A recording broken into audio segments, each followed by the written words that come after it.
घुष्यते यस्य नगरे रङ्गयात्रा दिने दिने तमहं शिरसा वन्दे राजानं कुलशेखरम्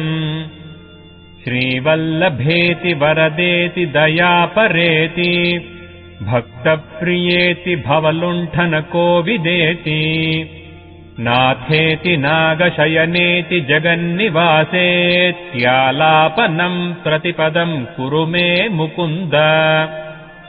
जयतु जयतु देवो देवकी नन्दनोऽयम् जयतु जयतु कृष्णो वृष्णिवंशप्रदीपः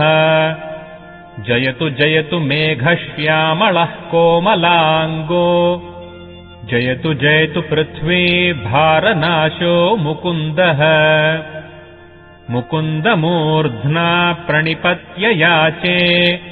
भवन्